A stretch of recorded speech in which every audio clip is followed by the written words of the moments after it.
Hi guys, I don't really know how I'm going to make this video where I'm going to include this maybe with another haul or something, but I recently picked up the Nordicware Simply Sourdough Starter Kit from Costco. So you can get this from Nordicware, other companies sell it. At Costco, I think before they were offering it for like $69.99. When I saw it yesterday, it was $49.97, which is a great price because I think it doesn't even run that low like on Nordicware's own site.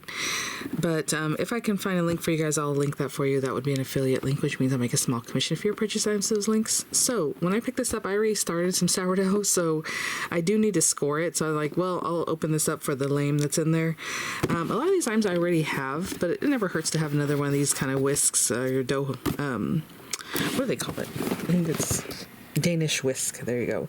But supposedly it has, and I know this is really bad looking at it here, dual purpose proofing and baking lid. Oh, I never thought about proofing in there. The baking pan diameter is 11.6 inches, and that's really good to know because right now I have a Dutch oven that my mom had given me, and I think it's a 10-inch Dutch oven, but the base is kind of small, right? So even the bread I'm making right now, I don't know if it's going to fit in there, but I already put it in the oven. It's already heating up, so I'm going to use it for today's bread. But it comes with a 22-page quick start guide and recipes, which is good. The Danish whisk, the silicone lifting mat, a bench scraper, a starter jar, and a retractable lame. I will say, you know, at Costco you can see the item, well, at least the pot itself, that's the only thing they had sitting out.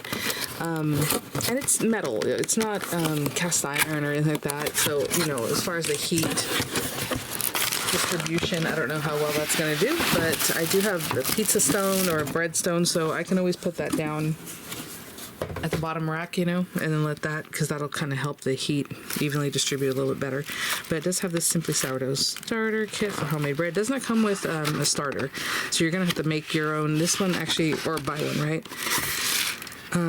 I have been making sourdough something every other day. Like, the kids are just eating it up, and that's fine. So, better than, you know, store-bought anything. So this is the recipe that they're including, which is very interesting. They do have cups, which a lot of times I'm weighing my ingredients. I want to say it's about standard.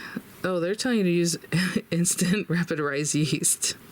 What? I guess that's just to make a sandwich. I mean, this is just bread, to be honest. That's not sourdough. But I guess they're saying, like, if you just want to make some bread, there you go. But the amounts of water to flour seemed about right. They're telling you some different information. I mean, this is pretty good. So I'm not going to show everything because obviously that's what they're selling. But what I'm looking at looks super standard as far as coil folds or stretch and folds. And again, they're telling you how to make your own starter, I believe. Yeah. Maybe not. Hold on.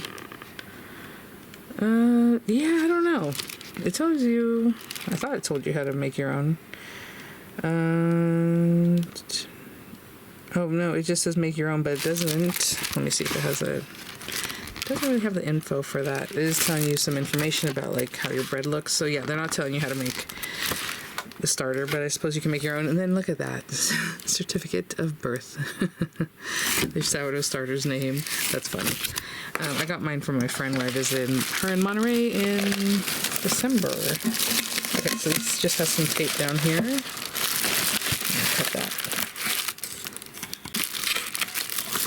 So it's definitely like enamel.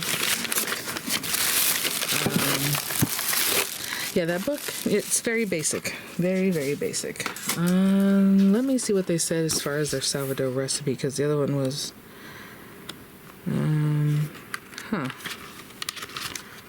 Hold on. Sorry. Does it have a recipe? That is weird. Yeah, I don't know what this book is about. Okay, yeah, the recipes, it's because it's step-by-step here, so that's what they're... 350 grams of water, 500. Yeah, that's your standard. Like, if you look up King Arthur flour, who is like my main source, I love them. That's exactly what they use. So anyway, so you have this dome, and that's so that when you bake it, the little steam stays in there. It has a good weight, I will say. It's not super light, but again, it's just aluminum. A thicker aluminum, but you know. For best baking results, do not preheat this pan prior to baking. Yeah, exactly, because that's what I was telling you. This pan it's just metal. yeah, it's, you know, a different thing. So that's good. Actually, that makes it easier. Simply add dough to room temperature pan and place in oven. Rinse and dry pan and lid for initial use. Of course. And then it has, oh my gosh. Let me open this guy up. I'm just trying to get the ring so I can use that. I found mine and it was like destroyed. I don't know what happened. I guess it was so old that the plastic like popped, like broke. So I initially was like, oh yeah, I have everything for this, because I have like everything from when I used to make sourdough 20 years ago. But 20-year-old lame, the plastic was like broken. And it was just a handle with a blade on it. So this one's nicer. It does have a little cover on there so you don't accidentally hurt yourself to begin with, but there you go. And let's try to open this. Oh, it's very tight. There it goes. So I guess you don't have to push it down, you just have to slide it out. And it's basically a razor blade, so whenever you need to replace this, you can probably replace it pretty easily. I think. I don't even know how you open this, to be honest. And it looks like maybe you pop it open. You don't want to be careful. So there's that. Yeah. And then your dough whisk. And I have mine from King Arthur flour, but it looks pretty much exactly like this. It's a little... My King Arthur flour one has a little bit different shape. Like this is kind of out. It's not just flat like this. But anyway, it has the cute little Nordicware. I was gonna say Viking on there. Bench scraper or bowl scraper, which is cool. I have a bench scraper, the metal kind, so it doesn't really work for bowls, but this is better to have because you can kind of get in your bowl and really get everything off. It drives me nuts. I'm always just like gouging at it to get every last bit, because the spatula won't do it. If you use like a, you know, a silicone spatula, it just kind of goes over the whatever's stuck on the sides, because it just doesn't like scratch into it, you know. Not really scratching, but you know what I mean. You really get in there. So it's nice to have a bowl scraper. So yeah, so you get in there. Now this thing, I wouldn't mix in, obviously that's not what it's for. It has these ridges, but you can definitely proof in here. That'd be cute. I mean, it depends on how big your bread is. Now this kind of scares me. Is that a scratch? Does that look like a scratch, guys? That looks like a scratch. I might have to exchange this one. Do you see that? I don't know. Okay, maybe I'll have to exchange that. They had plenty of them. Anyway, and the first time I saw videos, or when I was seeing about this kit, a lot of people were like, oh, it's at Costco, and that was from like October, and we're in February now, so I guess they're just carrying it. I don't know, maybe until they sell out. Anyway, I'm happy to have this. This is one thing I don't have. I used to use parchment paper, but this is kind of cool. The only thing is, I think this one's round, and you know, my bread loaves, sometimes they're round, sometimes they're like that longer shape. I forget whatever you want to call it. So this one's definitely for a round. But I mean, if you had a smaller loaf shape, that's fine too. The round ones are called bowls. What's the other one? I can't think of the name. Anyway, so you place your bread on this, and then you can pick it up and put it into your pan, and then also take it out easily. So that's nice. So it does have that. And then it's just a jar. I'm like, that's kind of silly, but it's just a nice jar. For your starter, it's just a glass jar. I mean, it's really nice and thick and everything, but I have plenty of jars, so that wasn't one of the reasons I bought this. And then we have the actual base that you're going to drop your bread into. Now you can just put on parchment, drop it in there, or like I said, you carry it over and you put it down like that. Just kind of leave those just there. I mean, they'll just stay there. And then when you put your lid on to bake, right? The handles are on the sides. I will say this base feels much thicker. It's not just aluminum. So see, I already had my little ideas. This feels really thick, and I don't know. I can't explain it to you because it's not as thick as this. Like this feels pretty thin. This base feels thick. I mean, how would you discover that other than touching it or know about that? But it is thicker down here than it is up here. So obviously when they create these, they kind of make it in a way that it's thicker at the base. I don't know if you can kind of see even the way it's kind of doing its thing here.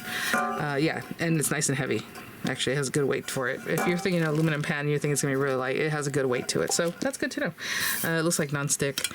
Of course, you don't want to scrub this. A lot of times if you see people's videos, their pots are like disgusting. And I say that being the type of person that has a lot of pans that are like black and like whatever, because that's just what happens, dude. I'm not the best scrubber. Some things you're not supposed to scrub, so like that doesn't bother me at all. Obviously, they're clean. It's just... is like that. So anyway, okay, well, that was fun. Yeah, so again, better pricing there at Costco. I will try to use this right now with my bread. Like I said, I have a Dutch oven heating up already. So that's all I'm going to use for today. But I'm sure it's fine if you want to see more about it baking. I'm sure people have videos on that. I don't know. I didn't really see them, to be honest, but I wasn't really looking that hard. I just wanted to see... it just occurred to me, maybe Costco would have them. I don't know. So there you go. All right, guys. Well, maybe I'll follow up with some pictures or a little video of me doing my little scoring. And here's my bread, actually. Batard, I think is the word I was looking for. I left it overnight in a bag in plastic because this time I shaped it like this. But if I leave it in a bowl, I just put the lid from my bowl. Look at that. It's like perfect. Oh my gosh. And this is just a pan. This is just a little loaf pan that I use when I bake loaf-shaped bread. And I thought, you know what, that might work as far as shaping this, because I don't have the Batard shape. What's that little Benetton? I only have a circular one that I bought, again, like 20 years ago, and it looks great, but I just was doing it this shape, and I thought, you know what, I'll put it in this, and hopefully it didn't stick. Look at that. That's so good. It's not stuck to the little tea towel from the Dollar Tree. Anyway, all right, I'm going to get back to the kitchen.